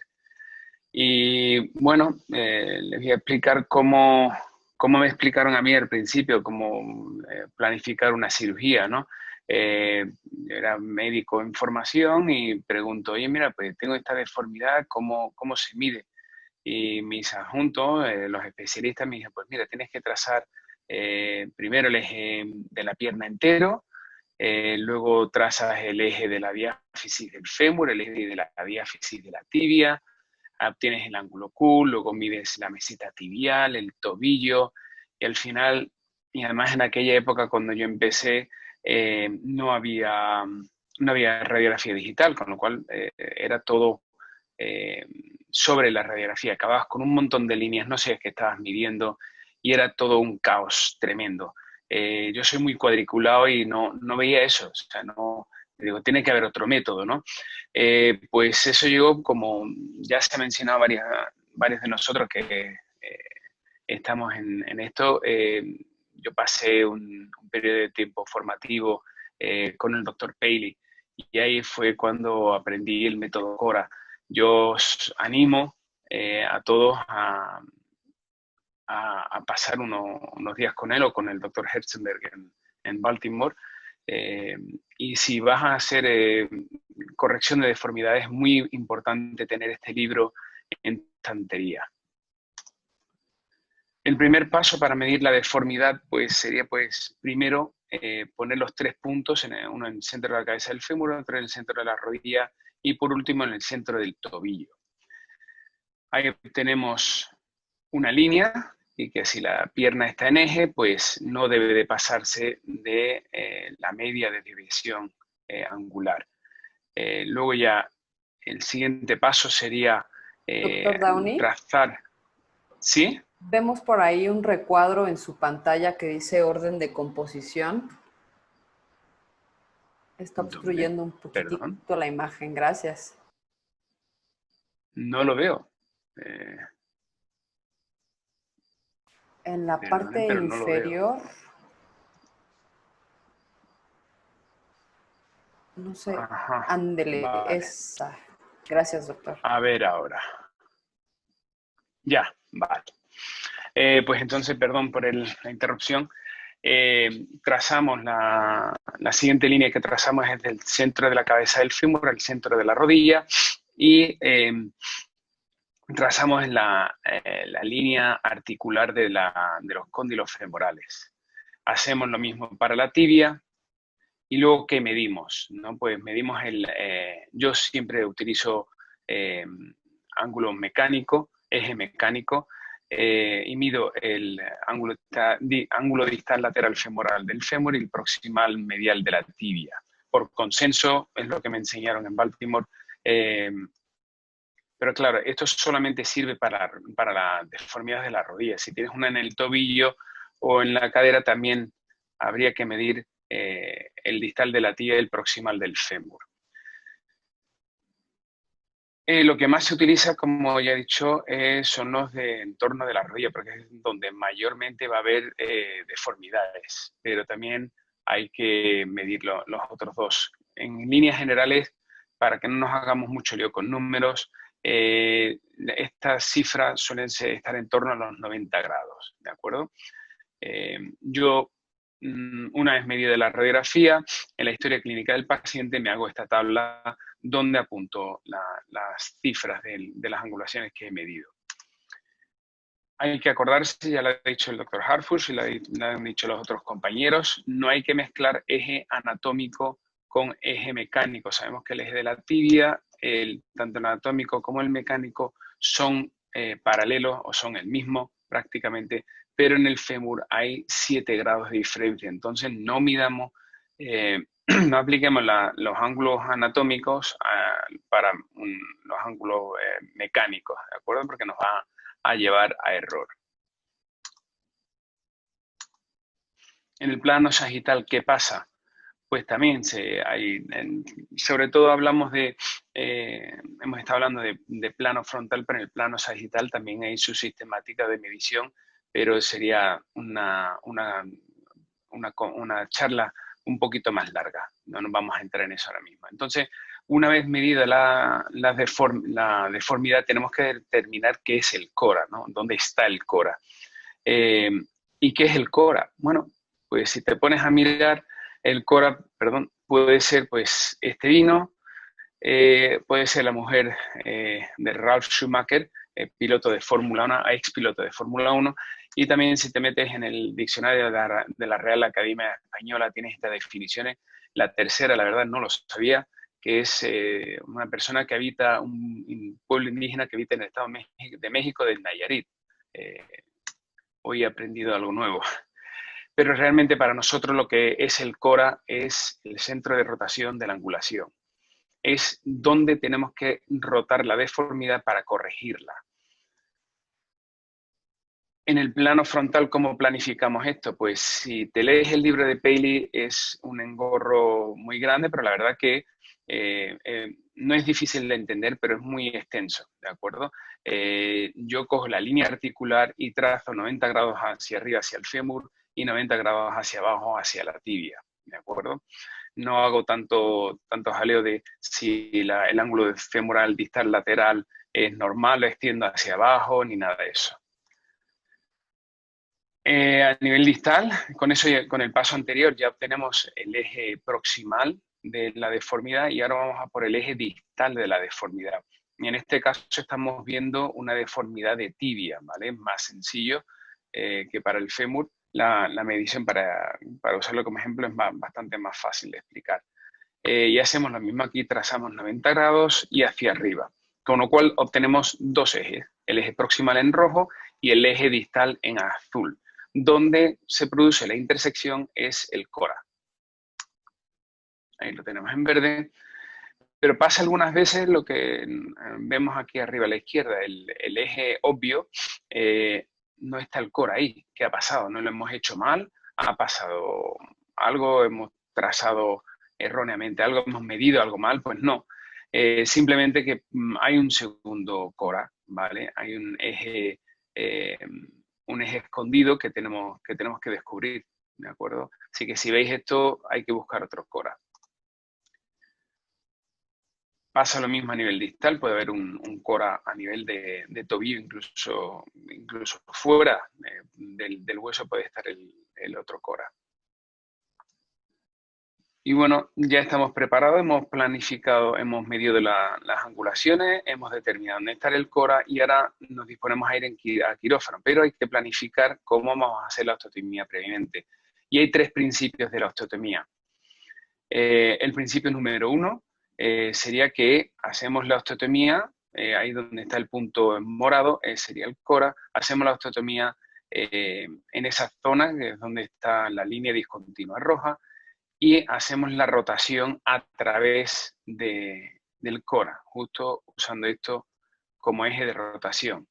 Y efectivamente, lo hemos hecho bien. Esta osteotomía puede ser osteotomía en cuña de apertura, en cuña de cierre o en cuña neutra. Aquí en el ejemplo hemos usado de cuña de apertura y se nos alinean perfectamente el eje distal con el eje proximal. Lo hemos hecho muy bien. Principio número 2. Hemos visto un ejemplo donde el cora está a nivel del tobillo, o otro donde está muy próxima a la tibia, con lo cual ahí no podemos hacer la osteotomía a ese nivel. Nos quedamos sin stock óseo para moverlo, ¿no? Pues por situaciones anatómicas como esa, a veces no podemos hacer la osteotomía donde queremos. La tenemos que hacer un poquito más bajo, pero si hacemos la rotación, seguimos haciendo la rotación en el cora, se nos va a alinear la pierna igualmente. Entonces aquí hemos seguido el principio número 2, que es el correcto, y hemos vuelto a alinear los dos ejes sin ningún tipo de problema. Pero ¿qué pasa si haces la osteotomía a un nivel que no está el cora y encima giras el hueso a ese nivel, a esa altura, donde no está el cora, sino donde giras a través de la osteotomía? Pues vas a provocar lo que se llama el principio número 3, ¿de acuerdo? El que no hay que hacer, ¿vale? Vas a obtener una pierna recta, sí, pero con un defecto de traslación. Aplicado esto a la cirugía, vemos el principio número 1, colocamos la bisagra en la línea bisectriz, ¿vale? Y hacemos la osteotomía en el cora. Perfecto. Obtenemos una corrección completa, ¿de acuerdo? Principio número 2, colocamos bien la bisagra en la bisectriz, pero la osteotomía no la podemos hacer por razones anatómicas, por localización no podemos hacerla. No hacemos la osteotomía en el cora, pero bueno, no pasa nada. Hacemos la corrección bien y lo que obtenemos es una corrección completa con una pequeña deformidad secundaria tolerable. Y el principio número 3 es cuando no respetamos ninguna de las dos cosas, ni colocamos la bisagra en la bisectriz, ni hacemos la osteotomía en el cora. Y entonces obtenemos una corrección con traslación. Esto es una situación no deseable. Bueno, luego está la osteotomía en cúpula, que nos va a ir alineando la pierna, pero claro, tiene un límite, ¿no? La osteotomía en cúpula que vas a acabar que en un momento dado que no vas a tener contacto óseo, ¿vale? Tampoco te puedes ir muy lejos del cora, pero si haces la osteotomía, aquí sería estaremos siguiendo el principio número 2, o sea, hacemos la osteotomía a un nivel distinto del cora, pero conseguimos alinear la pierna. Si haces la osteotomía a un nivel distinto, pero, perdón, se hace la osteotomía a un nivel, pero pones la bisagra a un nivel distinto, vas a provocar una deformidad que sigue el principio número 3 con un defecto de traslación. Esto se ve mucho en adultos, la osteotomía de Maquet, que yo veía clásicamente, ¿vale? La osteotomía la hacen casi a la altura de donde está el cora, pero el eje lo ponen más abajo. Y hacen el centro de rotación lo hacen más abajo, entonces obtenían un defecto de traslación, ¿vale? La pierna queda macroscópicamente bien, pero tiene dos ejes. Esto es una situación que se llama la osteotomía en carita triste, ¿vale? Sin embargo, si haces la osteotomía un poco más distal, pero haces la corrección a través del cora, vas a obtener una corrección completa y una osteotomía en carita contenta. Como conclusión, importante seguir la sistemática del test de mala alineación, ¿vale? Son unos pasos muy buenos, muy sistemáticos, no se te olvida nada. Yo lo aplico diariamente en mi práctica clínica, me ayuda muchísimo. Y luego buscar el cora, ¿vale? Saber dónde está el centro de rotación es importante para corregir la deformidad y seguir los principios de osteotomía. Intentar siempre hacer el tipo 1 el principio número 1. Si no se puede, por razones anatómicas, como he dicho previamente, seguir el principio número 1, el principio número 2 es perfectamente tolerable, pero lo que no hay que hacer nunca es el principio número 3, que nos va a dar una corrección, pero con un defecto de traslación. Hay una aplicación en la App Store, nada más que funciona para iPads, que es el Bone Ninja. No sé si ustedes lo conocen, os la recomiendo muy mucho, aunque ya sé que muchos centros la radiología digital te permite hacer planificación de este tipo, pero la verdad que ayuda muchísimo a la hora de corregir una deformidad. Es una aplicación bastante sencilla de utilizar. Os la recomiendo a todos. Muchísimas gracias por vuestra atención. Muchas gracias, doctor. Excelente presentación. Y bueno, tenemos algunas preguntas. Voy a pedirle a los ponentes que nos apoyen, por favor, para las respuestas. Y bueno, tenemos para empezar aquí una pregunta donde nos habla sobre la rehabilitación posterior a la corrección de un varo. No nos especifican qué sistemas, pero bueno, no sé si alguien quiera platicarnos un poco en relación a esto. Janet, yo creo que es mejor que escojas quién quieres que responda a tu pregunta. Vamos a empezar entonces con la doctora Daniela Velázquez.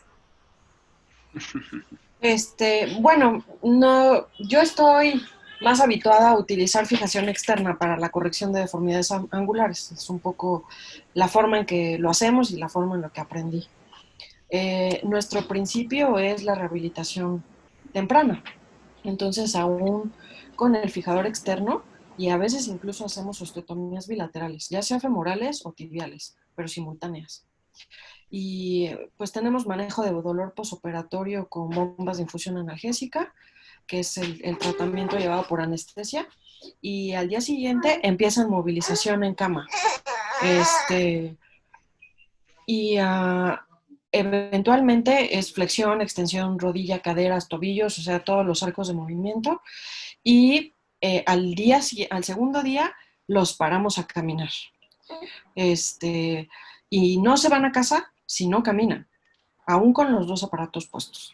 Entonces, eso me asegura que hagan la rehabilitación en casa, que se vayan con un programa de fortalecimiento y movilización oportuna, y cuando llegan los muchachos a la consulta, llegan caminando. Y pues nosotros tenemos a los pacientes escolarizados, bien, asistidos con muletas.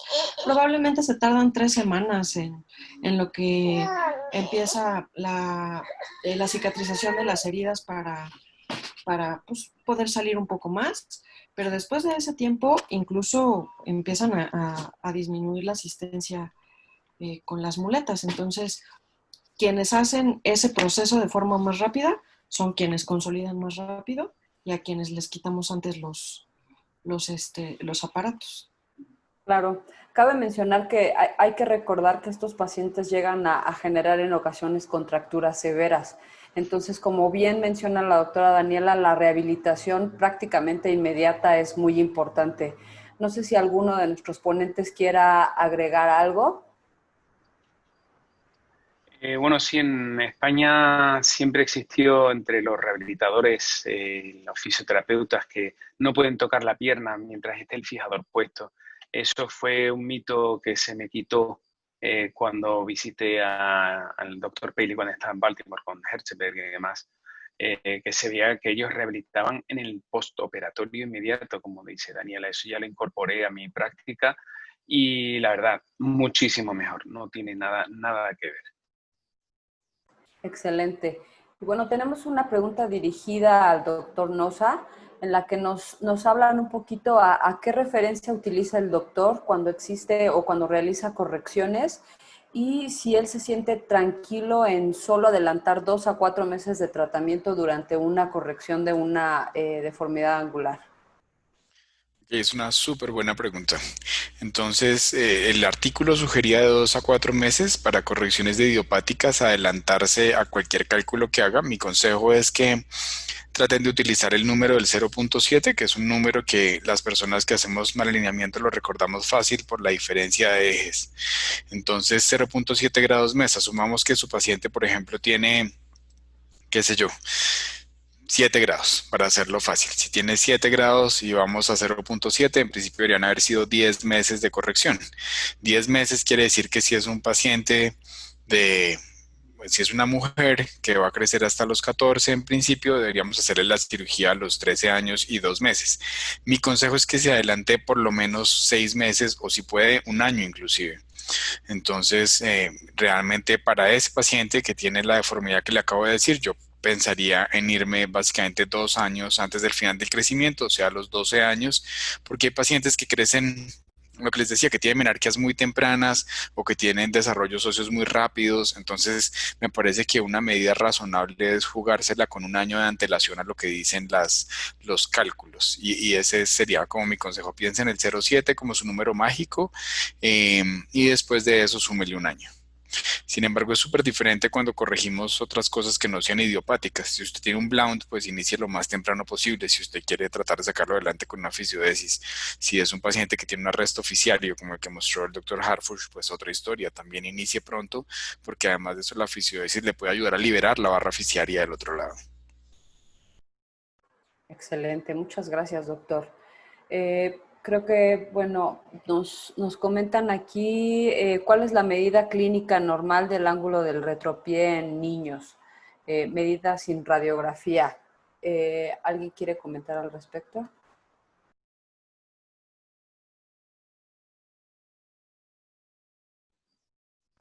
Asumo Ángulo del que retropié en radiográfico. Sin clínico. radiografía, sin radiografía. Daniela, tú que tenías la parte Clínico. de mal alineamiento. Y creo que sí debemos de considerar que podemos tener cierto valgo fisiológico incluso en el tobillo, ¿no? La medición de estas medidas estandarizadas están en la cuestión específica de la articulación del tobillo, ¿no? Entonces, en la transpolación clínica, pues esos son 4 o 5 grados que podrías empezar a tener en valgo.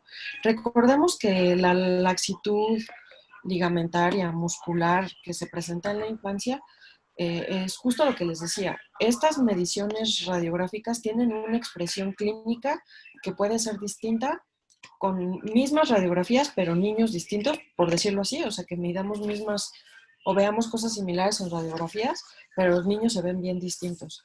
Entonces, el test que yo sugiero para ver más bien la normalidad del valgo del retropié, pues es poner a los niños en puntas y ver pues, que se variza, ¿no?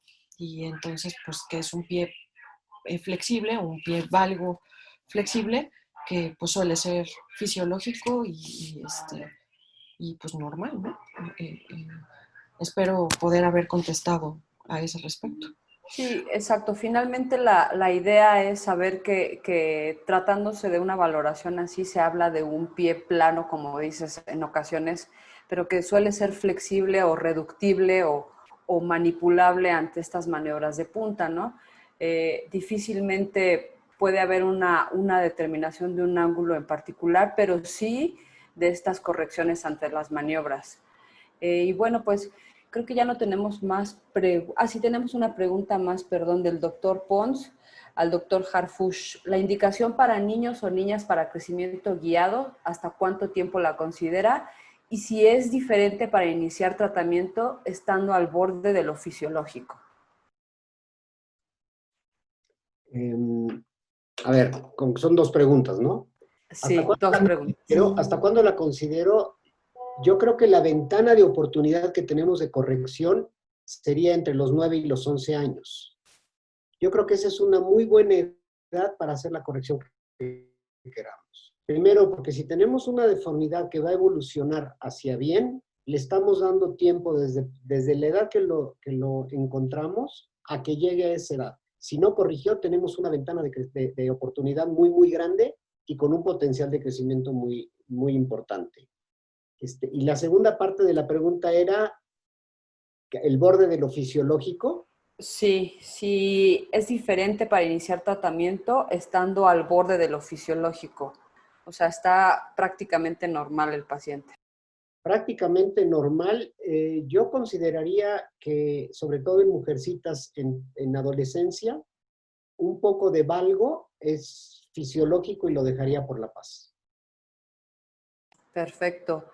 Aquí hay una muy buena pregunta y considerando precisamente lo que toca el doctor Harfush en relación a los picos de crecimiento, y nos hablan sobre si alguno de ustedes, alguno de los panelistas, considera trabajar o hace valoraciones de manera conjunta con endocrinólogos pediatras, justamente para ir vigilando estos periodos de crecimiento o si de alguna manera impacta esta determinación. Pues nosotros en el hospital, perdón doctor, en el hospital sí estamos acompañados del endocrinólogo pediatra, que es el doctor Blanco. En algunos pacientes, justo como platicaba el doctor Nosa, en donde pues, la edad clínica y la cronológica no nos cuadra tanto, incluso algunos hallazgos radiográficos no terminan de convencernos en iniciar o no un tratamiento o esperar a que entonces se termine el crecimiento residual. En pacientes con raquitismo, en pacientes con displasias óseas, ¿no? Que pues ellos les van dando acompañamiento, pues también la genetista, ¿no? Pues creo que intentamos hacer lo más multidisciplinario posible. En los pacientes idiopáticos, como también decía el doctor Alejandro, realmente no somos tan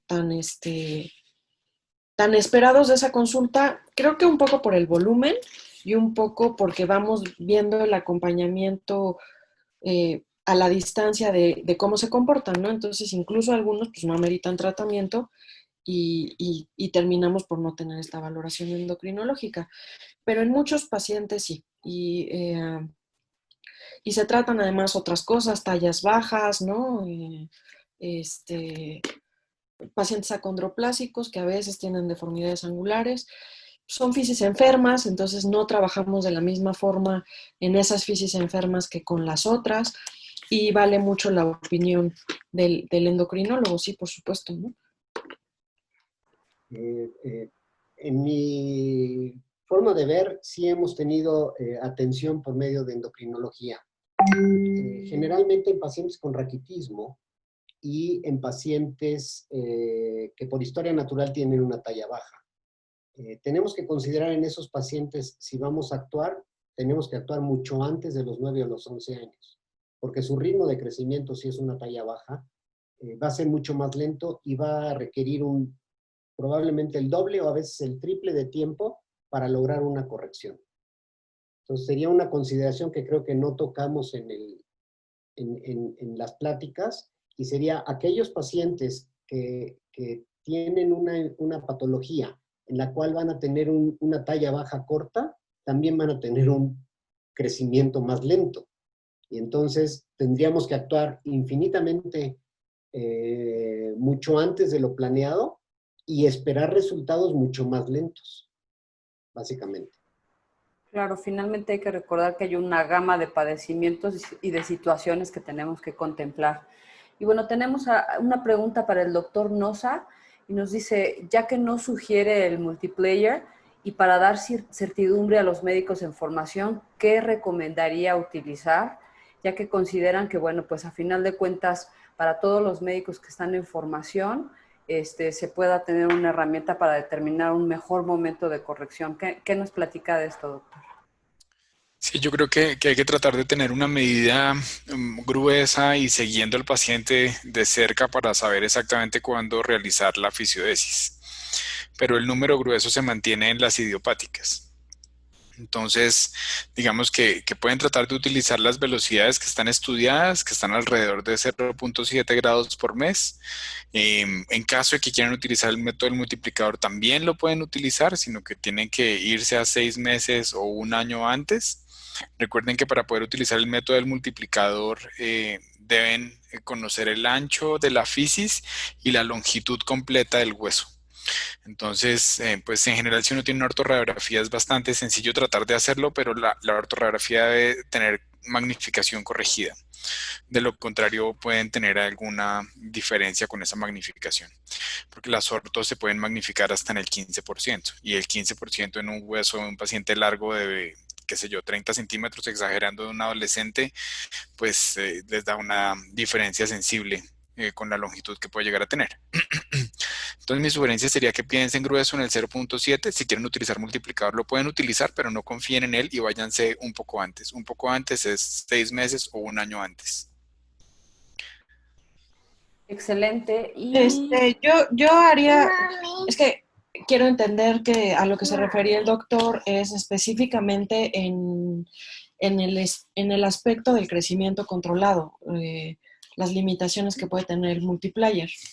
Porque nosotros, por ejemplo, si la utilizamos de forma recurrente, y creo que es un poco a lo que se refería también el doctor Fuentes en la pregunta, a otras cuestiones como las discrepancias de longitud, por ejemplo, que, que el método como tal, y es un énfasis que yo le hago a los residentes, como bien lo explicaba el doctor cuando puso la cuestión de la aplicación, es que la aplicación es una cosa para hacer el vaciado de los datos que tú puedas poner, pero el sustento es el artículo del multiplayer y creo que hay que leer el artículo del multiplayer, entender lo que se quiere plasmar y todos los elementos que tomaron para poder llegar a esos cálculos que eventualmente se consideran reproducibles en el sentido en que son multirraciales y tomaron como muchos factores.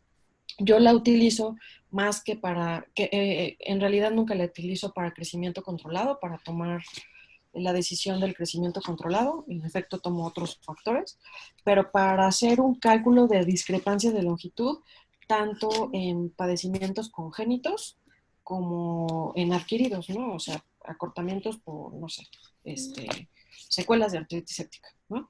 Eso creo que es lo que tiene la utilidad y creo que es el valor que pudiera tener para los residentes. Y hay otra pregunta por ahí al respecto de las aplicaciones. También utilizo el Bone Ninja. Nosotros en el hospital tenemos el sistema PACS de CareStream y ahí nos hacen las mediciones pues, con poner algunos puntos y pues eso nos ha facilitado muchísimo el trabajo también. Incluso tenemos como posibilidad de guardar nuestro propio archivo como usuario, ¿no? de los pacientes y creo que pues si tenemos tecnología pues hay que usarla, ¿no? O sea, creo que sí te da un panorama mayor. Los cuadritos que tiene el Bone Ninja te pone el cuadrito para que tú vayas rellenando todas las mediciones y es el ejercicio que les explicaba, que si vas haciendo el ejercicio todo el tiempo está bien. Y si no te sabes las mediciones, no pasa nada. Hay una pestañita en donde te sale el cuadrito que yo les puse en la presentación y dicen cuáles son las mediciones normales, ¿no? Y entonces, pues es tenerlo pues todo más a la mano, ¿no? Gracias Daniela. Me gustaría hacer una precisión en la respuesta que acabas de hacer porque creo que tienes toda la razón. Tal vez no había entendido la pregunta sobre el multiplicador. El multiplicador es una cosa que nosotros llamamos groseramente, pero el multiplicador realmente es una cosa que sirve para muchas cosas. Entonces sirve para saber la estatura al final de un paciente, pues guardadas proporciones, sirve para saber qué tanto se va a torcer un paciente, sirve para saber la dismetría al final del crecimiento, que es de lo que estaba hablando Daniela. Entonces para hablar de dismetrías al final del crecimiento, creo que el multiplicador es un método fantástico, ¿sí? Y es el que utilizo en mi práctica diaria. Para lo que creo que no sirve es para hacer la predicción de la corrección angular, ¿sí? Entonces, no sé si tal vez no me había hecho entender previamente. Y hay una cosa que quería de pronto sugerir a las personas que están en formación, gracias por la pregunta, y es que también le peguen una revisada al artículo de Shapiro sobre cómo funcionan las curvas de crecimiento, porque hay que recordar que el multiplicador para dismetrías funciona muy bien para las curvas tipo 1, regular para las tipo 2, y de ahí en adelante no sirve para nada. Entonces hay que recordar que algunas enfermedades simplemente no son candidatas al método del multiplicador. ¿Alguno de nuestros ponentes gusta agregar algo a las aplicaciones que usan en su práctica cotidiana? Yo quisiera decir que a mí me gustaría tener CareStream. Yo tengo Synapse, que es una cosa un poco más arcaica y nosotros no tenemos, digamos, la facilidad financiera que tiene el Shriners probablemente. Me alegra mucho que mis compañeros mexicanos estén a la vanguardia financiera. A mí me toca utilizar como el Dr. Downey Bone Ninja, creo que es un método que a uno le ayuda mucho en general para hacer planeamiento. No está diseñado para eso y la precisión que tiene es limitada porque uno tiene pues unas debilidades posibilidades en la magnificación, pero me parece que Bone Ninja para las personas que tienen iPad es una súper buena inversión. Sí, finalmente es un muy buen complemento para la planificación quirúrgica. Y bueno, pues aprovechando esto, queremos invitar al doctor Harfush y a la doctora Velázquez a que nuevamente impartan su taller de deformidades angulares. O sea, esto fue una embarradita apenas, pero el estar haciendo las mediciones y todo es lo que nos va dando la práctica. Y bueno, pues vamos a concluir con la sesión. Creo que ya hemos cubierto todas las preguntas y les agradecemos a todos los panelistas su tiempo y pues nada, los esperamos por favor para la próxima sesión. No sé si la doctora Gabriela anda por ahí, quiera agregar algo. Bueno, sí. Nada más agradecerle a todos los participantes. De verdad, excelentes pláticas. Creo, como dices tú, es un tema extremadamente extenso. Yo creo que una luz de qué es lo básico. Empezamos a entender principios, pues las cosas más complejas serían más sencillas de entender. Muchísimas gracias a todos, al doctor Downey por su, ya sabemos que lo hizo con todo el gusto, pero nuevamente agradecerle por las horas en las que se encuentra allá. Y obviamente invitarlos a la próxima sesión, que será el 17 de septiembre, a cargo del doctor Ramón Baqué. Va a ser de tumores óseos y unos tips muy buenos para reconocer benignos de malignos. Esperamos que nos acompañen nuevamente. Muchísimas gracias.